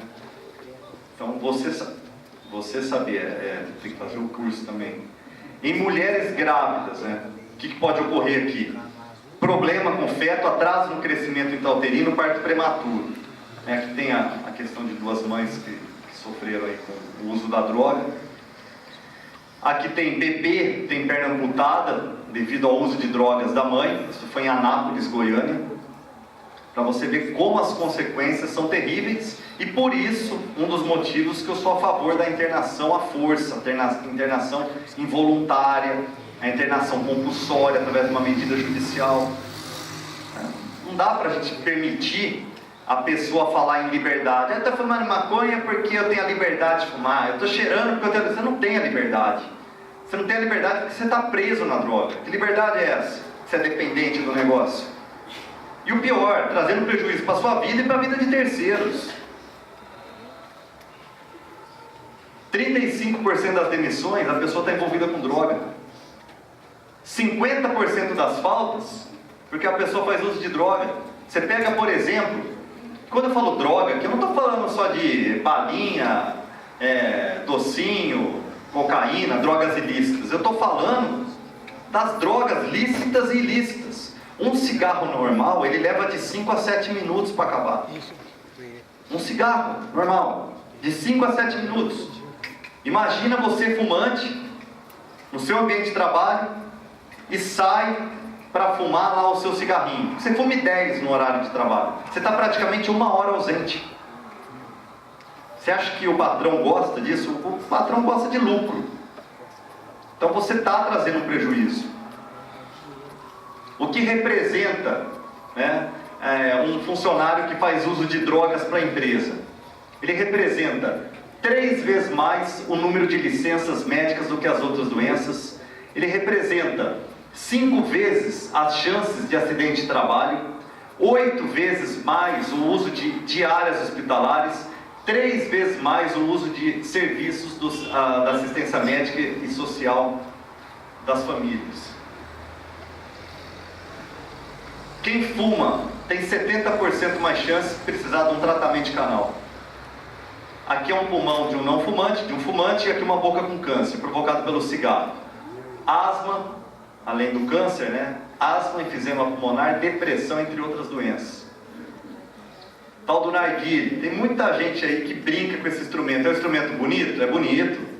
Só que esse instrumento, além de ter carvão e durar muito mais tempo que um cigarro, porque eu não falei que o cigarro leva de 5 a 7 minutos, uma sessão de narguilé dura de 20 a 80 minutos. Você fica muito mais tempo exposto, tanto com a boca na piteira, como também fumante tabela, respirando a fumaça do outro. Ah, mas eu uso essência, cheira bom. Não é porque cheira bom que a coisa é boa.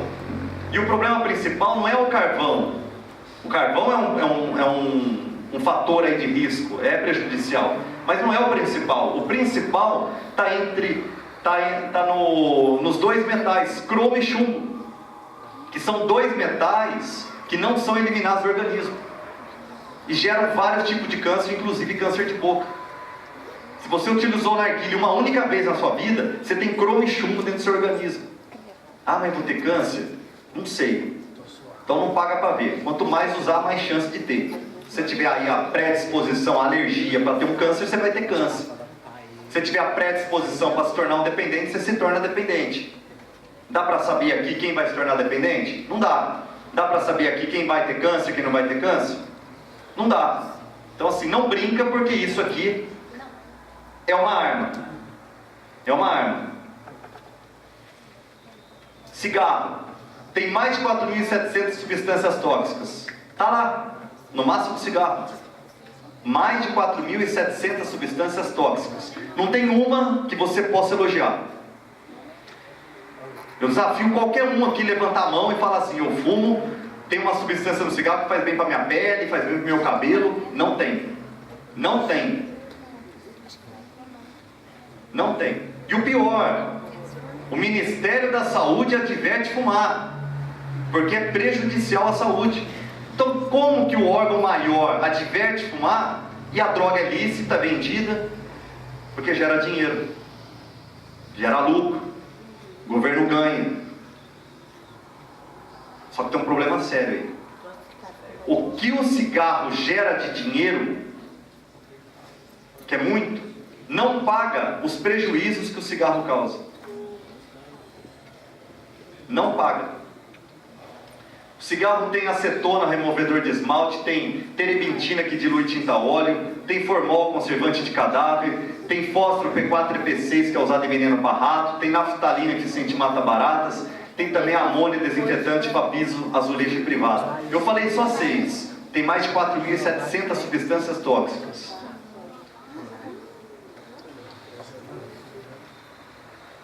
45% dos relacionamentos, casamento, namoro, vai pro saco, termina, acaba. Por quê? Porque é difícil você conviver com um dependente químico. O dependente mente constantemente, é manipulador. Tá quente, bebe para esfriar, tá frio, bebe para esquentar, tá sempre dando jeito. Isso eu estou falando do álcool, fora as outras substâncias. Né? Fora as outras substâncias. 80% dos acidentes, Brasil, de cada 10, 8, o motorista ainda está sob efeito da droga. E quando eu falo perfil dos usuários, o perfil do usuário no Brasil hoje não é mais de usuário de uma única droga. O perfil é de poliusuário. Poliusuário é mais de uma substância. Então ele bebe e fuma, ele bebe, fuma e cheira, ou ele bebe, toma uma droga sintética, uma balinha, um êxtase, no caso, um LSD, maconha. Sempre tem ali uma droga lícita ligada a uma droga ilícita. Às vezes são 2, 3 substâncias. De cada 10 casos que pedem ajuda referente a álcool, 4 são mulheres. É um número que vem crescendo muito também. Até porque a mulher hoje está no mercado de trabalho. Há uns 30, sei lá quanto tempo atrás, a mulher dependia muito do homem. Só o homem trabalhava. A mulher não podia separar do marido porque ela não tinha mais pão de correr. Ela estava presa na situação econômica, né? Um dos motivos que eu não separo da minha esposa, cadê ela? Ali. É a situação financeira, ela ganha mais do que eu. Né? Então eu tenho que tomar cuidado, porque se separar dela eu não sei para onde eu vou. Se tiver algum cargo aqui em Três Corações, ô presidente, 4 são mulheres. Então é um número que cresce. E o alcoolismo, principalmente o alcoolismo feminino, ele é muito escondido. Ele é disfarçado. Ele é disfarçado. Ela finge que vai lá na quitanda comprar o detergente, comprar um pãozinho, e compra 3 latinhas.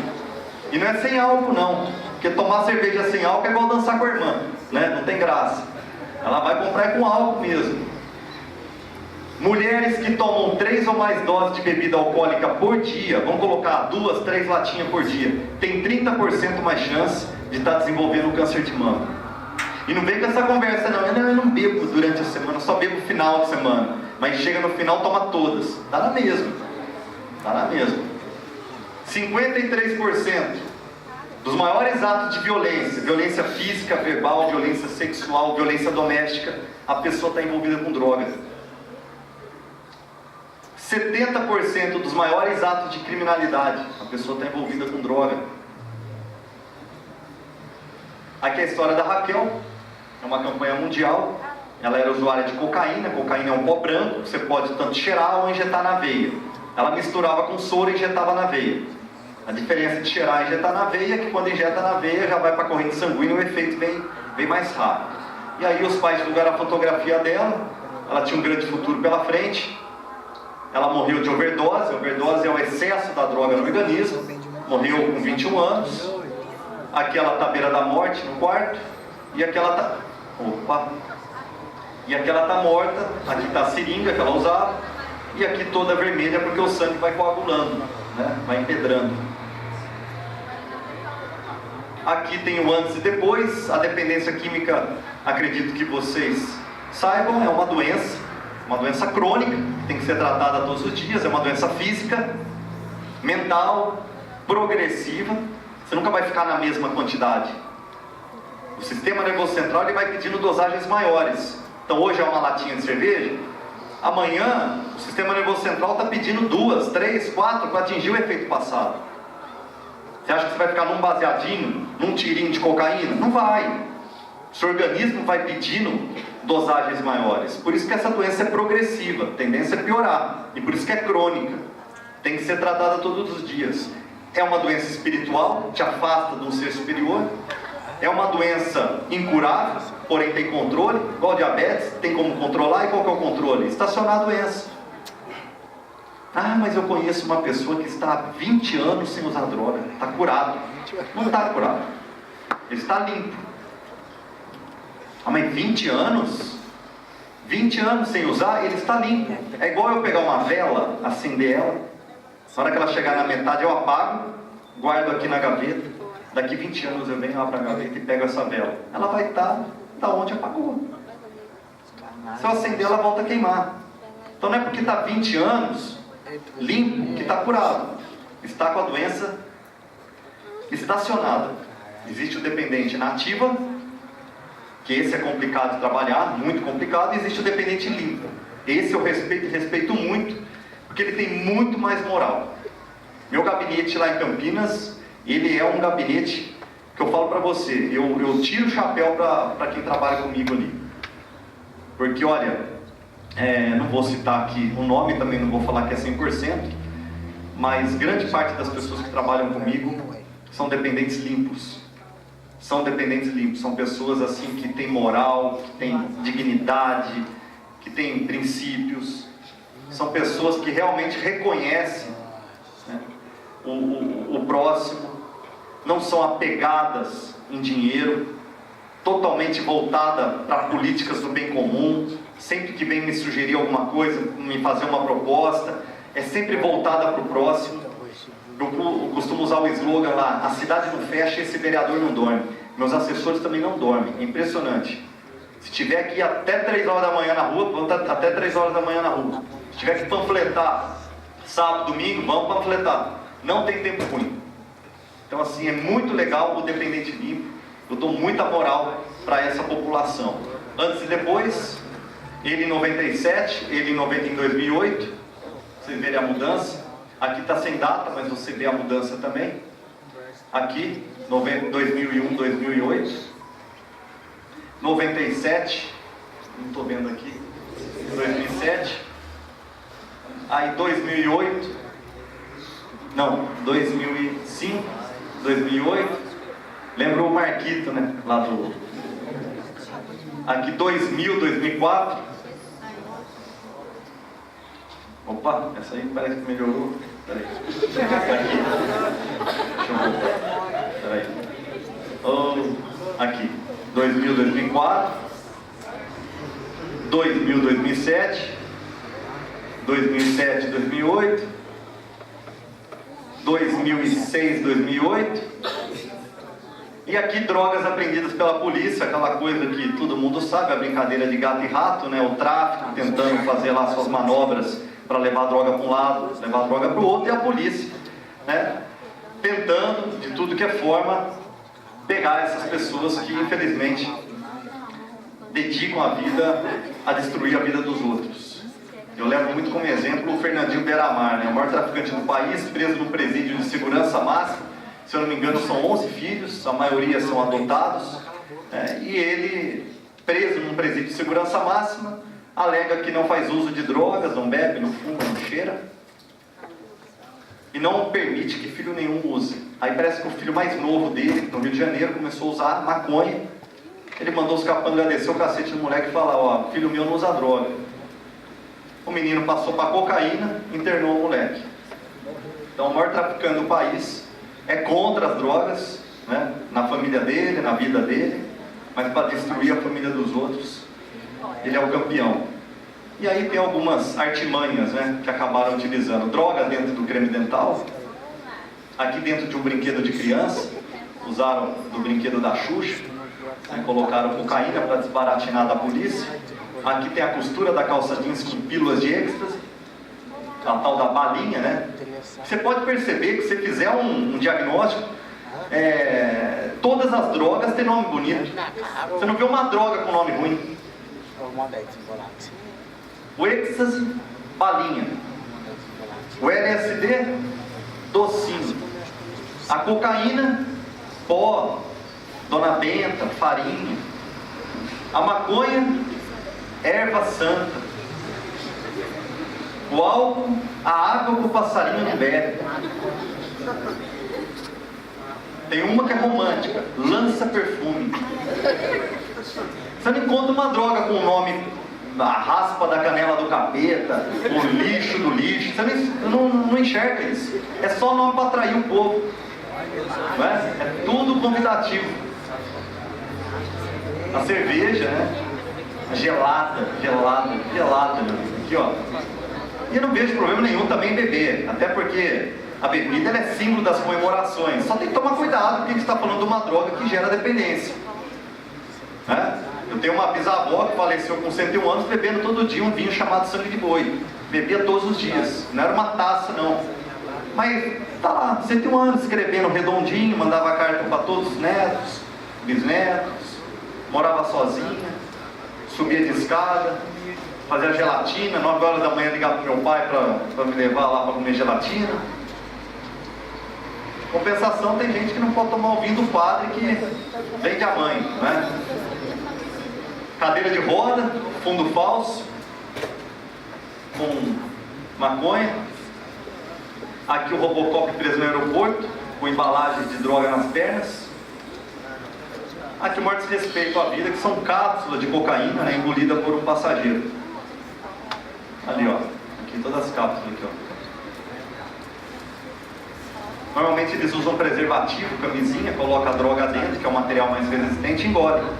No aeroporto internacional de Viracopos, que fica em Campinas, em uma semana nós tivemos 3 apreensões de pessoas, né, mulas, que engoliram cápsulas de cocaína para levar para outros países. Esses, se eu não me engano, estavam indo para a França. Então, assim, é uma situação assim, muito delicada, é um problema sério. Eu quero encerrar a minha fala mais uma vez agradecendo o vereador, presidente Helder, pela oportunidade em debatermos um assunto de extrema importância para todos nós, autoridades, população, né, para que a gente possa realmente ter ideias e tentar amenizar um pouco a dor dessas famílias, dessas mães que sofrem a dependência química ou o uso de drogas com o filho, com o marido e vice-versa. Até porque hoje não só mulheres, como homens, crianças, cada dia mais cedo, vêm fazendo uso de substâncias. Muito obrigado pela atenção de todos.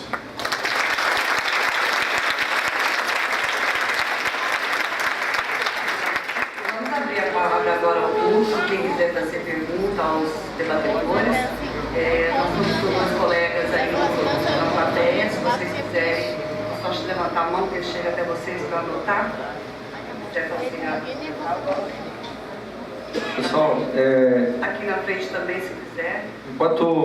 Enquanto os nossos assessores pegam por escrito para seguirmos os trabalhos na mesa, eu fico muito lisonjeado e honroso, em nome do povo de Três Corações. Um sonho pessoal, trazer essa magnitude aqui pelo tecnicismo apresentado pela Subsecretaria de Políticas Públicas de Álcool e Droga, as pessoas da doutora Fabiane, doutora Flávia, o Nelson Rosri, um grande amigo, e o que o nobre vereador disse aqui hoje, nada mais é do que a autenticidade e todas as responsabilidades que nós, autoridades, devemos tomar aos nossos municípios. Eu sempre digo que a doutora Maria Paulina Duarte, quando estava à frente da Secretaria Nacional de Políticas Públicas Alquibrotas, a dependência química não é uma ciência exata. Como estão aqui nobres dentistas, vereador Laser, ex-prefeito Gordo, como na minha profissão de fisioterapia, onde a anatomia do dente, a anatomia do joelho, ela é exata. A dependência química não. Doença bio, porque tem uma heredabilidade genética. Um pai que foi alcoólatra, um avô alcoólatra, carrega-se esse gene, esse códon genético por uma heredabilidade. Ela é social. O Proerd está aqui representado pela polícia. Sei que o tenente-coronel tem um trabalho pronto, que eu, como vereador, Nelson, vou fazer isso por 3 corações. Os donos de bar vão me odiar. Eu não estou pensando em voto, eu estou pensando em vida. Mas as mães vão me amar. Nós vamos entrar com uma regulamentação do ex-prefeito Guará, que é um decreto de 88, onde nós faremos cumprir esta lei, já feita pela polícia, para que nós tenhamos horário de regulamentação de funcionamento de bares. A cidade de São Gonçalo de Sapucaí, ao qual temos primo, né, meu pai? Está aqui meu pai, vereador por 2 mandatos nessa casa. E a minha história de dependência química começou com sofrimento dentro da minha casa, assim como do Nelson, na codependência da família. E quantos grupos estão aqui representados? E é um orgulho ver os companheiros de recuperação aqui mantendo o anonimato de vocês, preservando o anonimato de vocês. Quantas comunidades terapêuticas estão aqui representadas, e os senhores prefeitos que aqui vieram hoje buscar a solução, como a doutora Maria Paulina Duarte disse, é uma doença complexa e não é exata, doutor Gleisi, não é exato, doutor Zé Roberto Paiva Gomes. Porque dependência química, ela envolve complexidades. Existem fatores que a nossa cidade precisa tomar como regra. Está aqui o Paulão Néder, obrigado pela presença. Vitinho Damasceno, representando um poder superior que o exemplo do Nelson disse sobre o copo. Eu aguerri com Nossa Senhora de Aparecida e comecei a caminhar com eles. Fazemos agora, no meio do ano, várias caminhadas de peregrinação. Fui convidado por uma mãe, que Deus tem a alma dela, por uma avó, meu pai, que quantas e quantas vezes dizia: meu filho, vai à igreja. E eu dizia: reze vocês por mim, eu rezo em casa do meu jeito. Porque o egocentrismo e o egoísmo da doença me fazia autodegradar. Está aqui os companheiros de A e de NA, que sabem muito bem disso. Progressiva, incurável e com fins de fatalidade, que nada mais é que eu chamo de CCC. Resumindo, cadeia, caixão ou clínica. E do CCC o melhor ainda é a clínica, que é o tratamento da recuperação espiritual, mental, social e comportamental. Portanto, nobres presentes, eu agradeço todos que estão aqui representados. O CAPS-AD sabe muito bem a saúde mental do município que está aqui. Luísa Marilac, quantas e quantas vezes eu fui lá, ainda na vulnerabilidade, e consegui, através de um companheiro de NA, colocar o AA dentro do CAPS-AD. Está aqui o Milton, que faz um grupo de 12 passos lá dentro, companheiro. Então aqui as famílias anônimas, que nós pegamos o heredograma do amor exigente, vereador Nelson, do Padre Haroldo, e trouxemos a codependência, e o grupo de familiares anônimos eu coordeno para o tratamento da codependência. Então, senhores prefeitos, senhores autoridades, Godó, estive várias vezes em Carmo da Cachoeira, dando continuidade no grupo de AA que tem lá, no Trigueirinho. Meu ex-aluno, prazer estar aqui hoje, prefeito Moretti, cidade de Jaci, ao lado de Lavras, presidente da Câmara, representando nossa vizinha cidade. Queremos muito fazer para o sul de Minas propedêuticas clínicas, social e principalmente uma fé elaborada nos grupos de muito alta vida.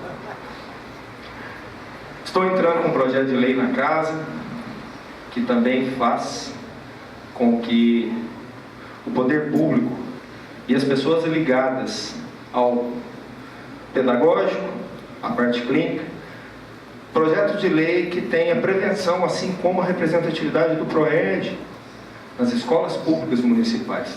Profissionais da área da saúde ou da educação que queiram, através de cursos, prevenir as escolas. Agradeço aqui pedagogicamente as representatividades escolares, os professores presentes. A prevenção inicia-se na escola, para que nós tenhamos uma rede, para que não se chegue à degradação da internação, ao qual um dia eu cheguei, porque eu não tive prevenção, por esse fator que a doutora Maria Paulinha Duarte fala: social, vulnerabilidade comportamental e falta de Deus. Viu, Paulo? Viu, Tim? Falta de Deus. Quantos anos caminhando para Nossa Senhora de Aparecida? Seja qual for essa magnitude suprema.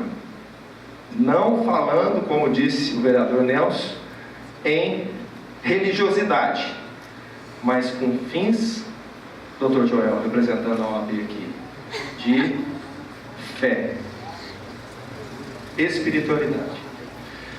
Portanto, muita coisa